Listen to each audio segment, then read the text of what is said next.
And welcome to the Jimmy Daytona Show. I have my dear friend Dana Bullister once again, who's become a subject matter expert on travel and has got some great tips on how to travel and the fun places she goes to, and the fun things you can do once you're at a given point. Pretty recently, she took some trips to Montreal, as well as San Jose, Santa Cruz, and Palo Alto in California. And I'd love to hear more about her experience. And welcome yet again. Thank you.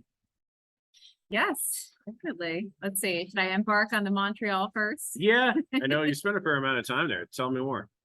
Yeah. So I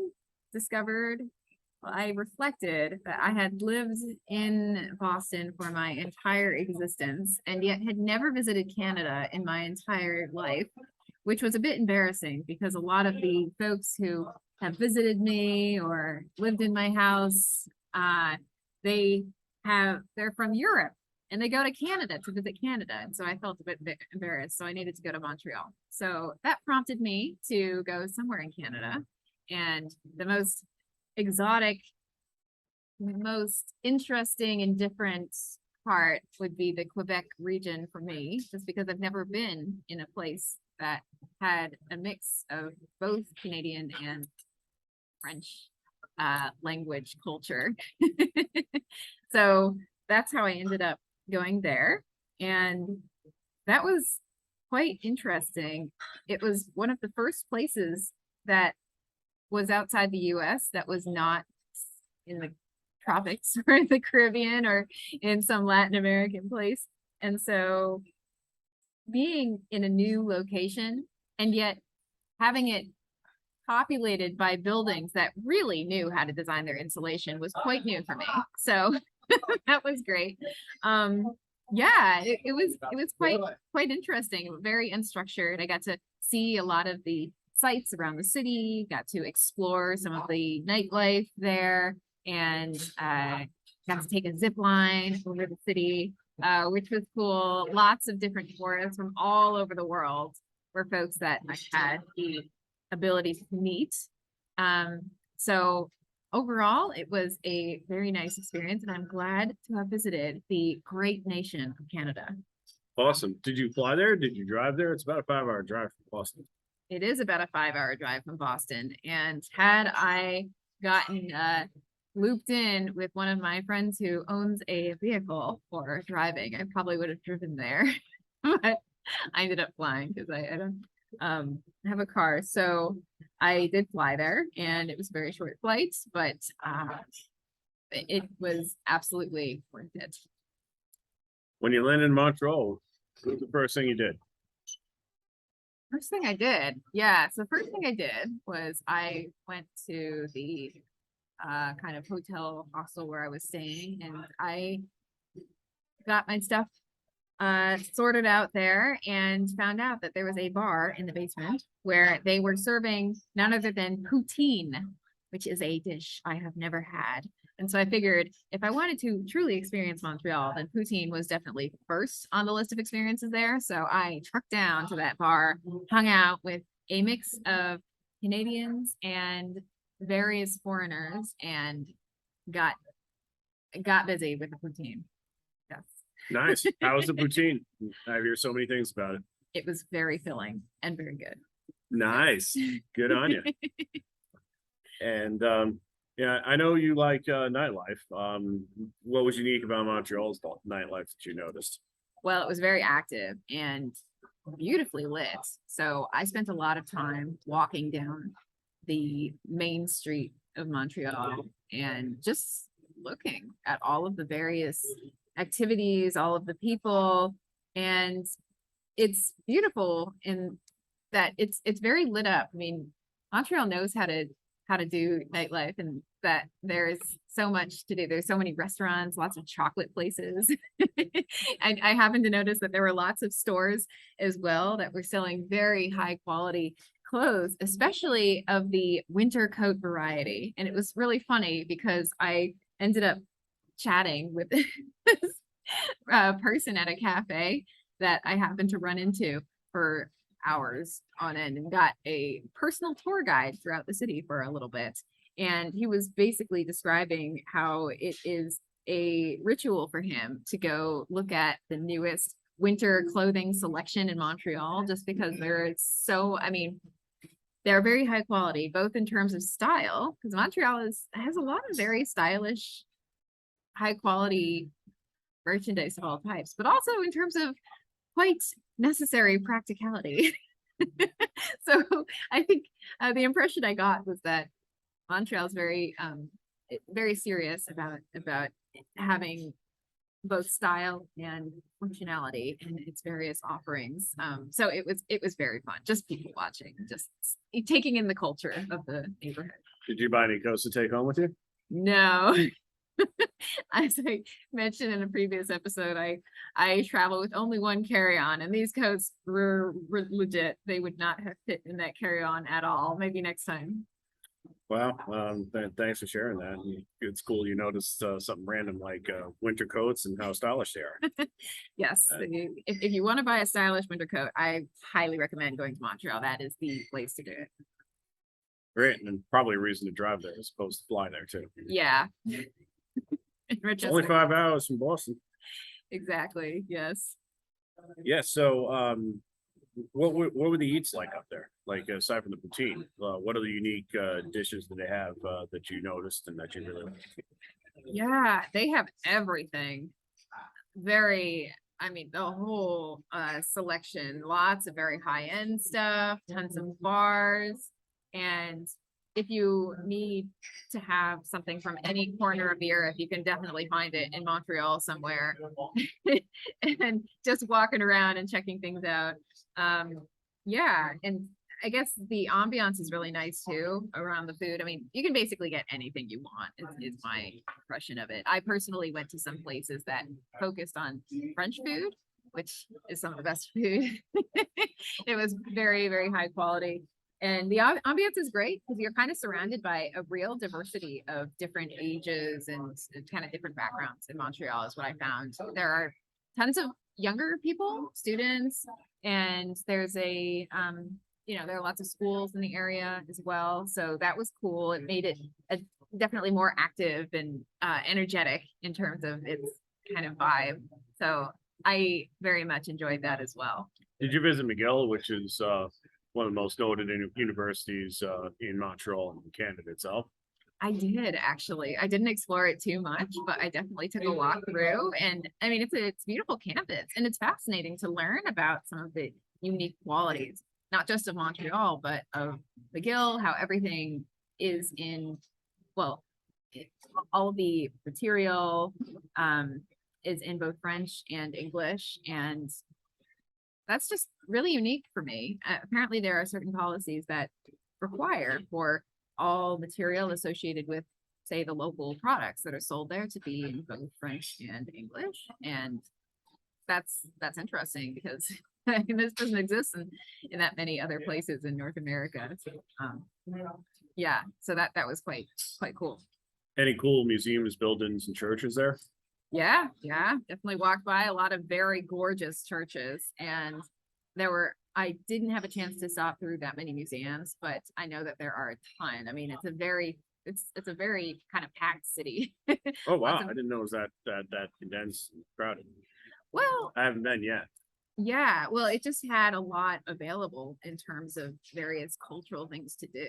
It's certainly a place where someone who wanted to visit a lot of museums, a lot of shows, a lot of artistic performances of various types, they would be very happy in Montreal. Yeah, so very kind of well amenityed with lots of different things to do there.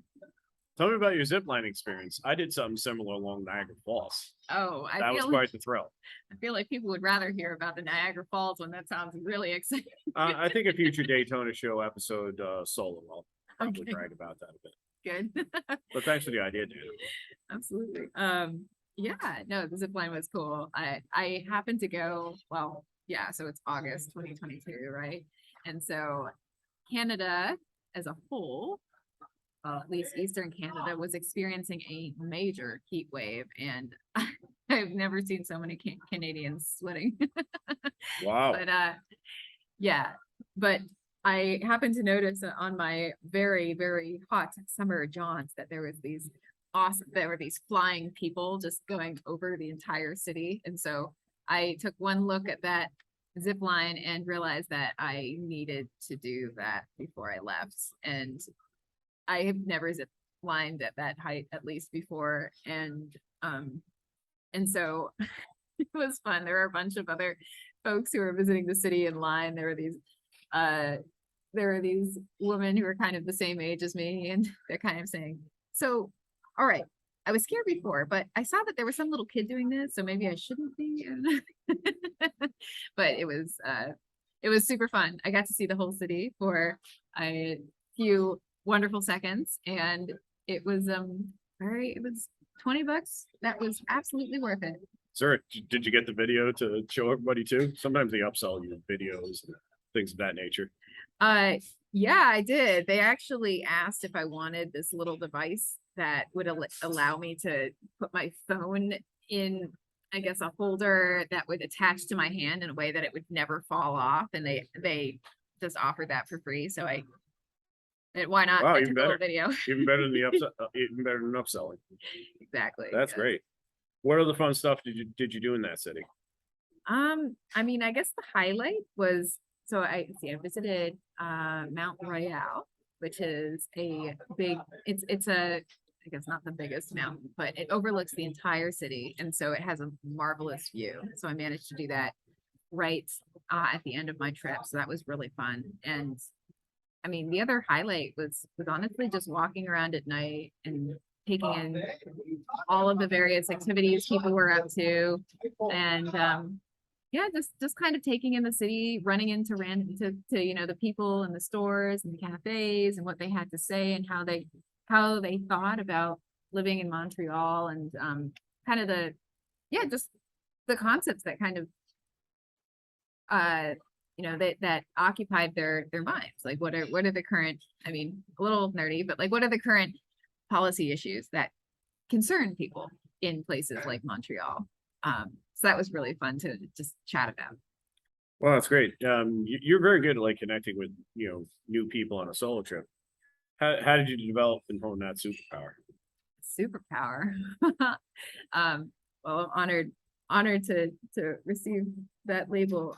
Yeah, I mean, I guess it's just kind of practice. I travel a lot, pretty much completely solo, and mainly just so that I have the flexibility to do exactly the activities that I want and to be a little bit more spontaneous without having to coordinate things. And so I think just practice. I've just been doing a lot of trips, and it's really easy to interact with people if you're just honestly fascinated by them. And it's easy when they're folks in an entirely new country with an entirely different kind of cultural environment. So it's kind of effortless. You just kind of talk to them the way that you want, and kind of ask them questions and just, be curious, because people love talking about their homes. Yes. If you go to Canada next, where are you fixing to go? Good question. I think I'll probably go to one of the famed national parks there, about which I have heard a lot. I haven't decided which one, but I've heard that they have a lot of really wonderful nature. And so that will be kind of a detour from my usual MO, which is go to the most populated city ever and talk to lots of people. But nature is fine. I think, as Mark Twain said, nature, I love nature, just not on me.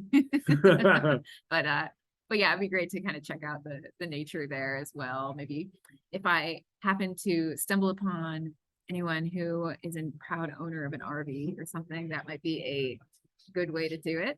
Any listeners, hit her up. Absolutely. Anything else about your Montreal trip that was memorable, that you can share with the listeners, or anything you recommend they do if they decide to take a long weekend in Montreal or a full vacation? Yeah, well, honestly, I only scratched the surface of everything that's possible to do in Montreal and certainly Canada. So there is so much more that I haven't covered that you can certainly do there. But if I were going to Montreal again, I'd certainly recommend getting some of the classic Montreal experiences, the poutine, definitely. Going to some of the shops right along some of the main avenues in the area, seeing the sights, the beautiful architecture of Montreal. It actually reminded me a little bit of Boston in some areas, or Europe, just because it had very kind of a European feel to it, which is very unique in Canada and North America generally. But yeah, just kind of embracing the authentic experiences of the city, I think, because there's so much to do and so many things to learn about it. Wonderful. And not only did you go to Canada, you took another trip to California to San Jose, Santa Cruz, and Palo Alto. Was it your first time to those three cities, or what did you like most about that aspect of that separate trip? Yeah, so this certainly isn't my first time visiting Silicon Valley. I've gone many times before, but it's it's always interesting to go and checking out the very unique vibe of these these places. I mean, wow, if I could think of I don't know if I could come up with a greater contrast between going to sort of, Latin America and various countries there, and then going to like Palo Alto. I guess there's some similarities. Lots of Spanish speaking people, which I always enjoy Awesome. to get to practice. But yeah, it's very, especially in Palo Alto, it's super tech focused, very polished, and lots of very kind of central polished, like high end like restaurants, especially in the very center of some of the neighborhoods. And yeah, and I also managed to visit and it's so funny arriving in somewhere like San Francisco, immediately you see all of these signs that are trying to recruit you to work for various giant tech companies, which is funny. I mean, you don't really see that in other places, but yeah. Um, yeah, and I went to Santa Cruz, went to the beach in Santa Cruz, and let's see, yeah, and kind of did some hiking in nature in this area called Lexington. Just did some hiking around there. That was super fun. Lots of really nice hills, lots of good views there. Do you like to hike like mountains, forests? What do you like to hike most? Good question. I certainly like taking walks and kind of exploring, especially with people I've met or friends. I'm not usually a big hiker of mountains. I'm not the most machismo person per se, which is shocking. But yeah, so I don't usually hike much, but I can, little jaunts up mountains in California near San Jose or other areas are super fun to do, and they're kind of a big, they're kind of a value in terms of hikes because they aren't that big, but you see these amazing views of the whole city, and it's great because California is one of these places that has very diverse microclimates, as in San Jose, for example. When I went, and for most of the time, I believe it's pretty hot. No, it's hot, sunny, kind of what you think of as California. And San Francisco can be chillier and way more hilly, as you might expect. And so you can kind of, people talk about you can drive to the mountains in California, you can drive to the desert, right? And that's totally true. So if you want to go to California, it's great to kind of visit. You visit different areas, and they're completely different in many ways. So that's pretty fun. You told me of some really high-end restaurants in Palo Alto. Any ones in particular that stood out, or any types of eats or drinks that stood out? Yeah, let's see. So there was one I went to. It was this nice French place. I mean, I never really go out to restaurants like this ever. So this was Well, it kind of ties into special. Montreal. It does. Well, I mean, I it does tie into Montreal, I guess. It was, I'll have to think about what the name of, I think it was the left side. The Left bank, end. perhaps? The left bank. Yeah, as in Paris. Yeah, the left bank of the river. Yeah, that had pretty good stuff. That was a good experience. Yeah. Wow, good stuff. Did you get to the Stanford campus? I've heard so many good things about it. I have visited the Stanford campus in a previous trip, and it's huge. It's huge. I mean, it's really, really gorgeous as a campus. I mean, coming from kind of the more squished Eastern United States, going to Stanford's campus is so interesting because it's just so California. It's just, palm trees everywhere, very spread out. They have these giant fields there that just, I don't think they're sports fields really. They're just there. It's just so spread out. I mean, I'm trying to go to the front door of the campus, right? But there's this big field between me and the front door. I'm like, whoa, what is this? Like, what happens here? Is this like an airplane landing strip or what? But I mean, it's super, I mean, it's very gorgeous. And there's lots of kind of associated museums and crazy, beautiful architecture. So definitely recommend a visit if you go there. Don't you have a few friends that live out that way? Did you get to hang out with them much? Or? Yeah, absolutely. Yeah, I know a bunch of people who are in or have been in California who I've been able to visit. So yeah, that's always fun to do. Could you get a job out that way? After all, they're hitting you up the minute you land the plane. Oh, I mean, if you work in tech, you could probably get a job that way. So I probably could, but I think this area over out east has a special place in my heart. So I don't think I would jump at it, but right now. Spoken like a true kind of virgin. Absolutely, yes. Yeah. What else? What else did you do on your brief but eventful trip out in California? And if that's going to be your first trip into the Silicon Valley, what do you recommend to check out other than what you mentioned? Yeah.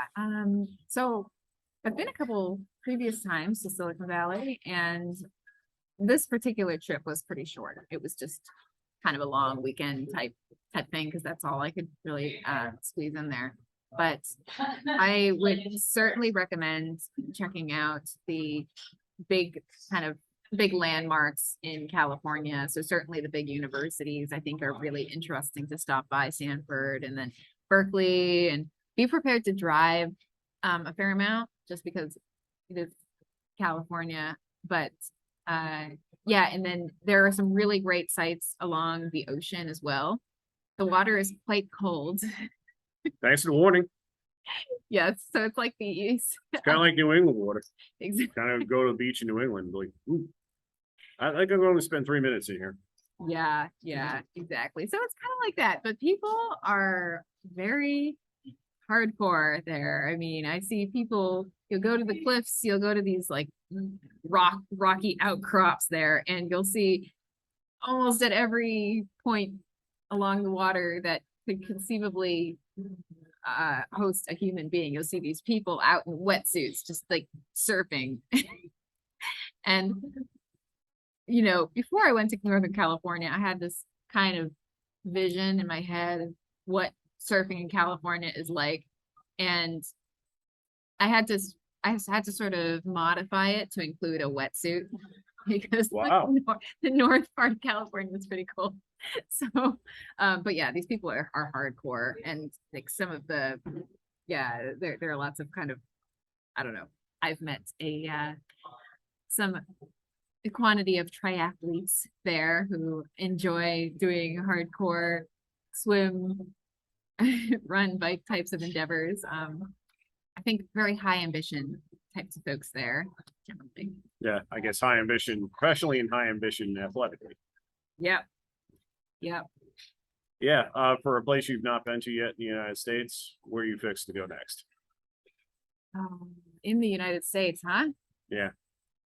I mean, most practically, I think that I would love to go to Bar Harbor in Maine, because I have not yet. I know this man is familiar with Bar Harbor. That would be wonderful, and to go just explore national parks and go see Acadia National Park. in Yes, love it. Maine. So that's probably my next destination. Awesome. Well, thank you for sharing your travel experiences on the Jimmy Daytona Show. Once again, great to have Dana Bullister on. We're beyond appreciative. Have a great day, everybody, and thanks for tuning in.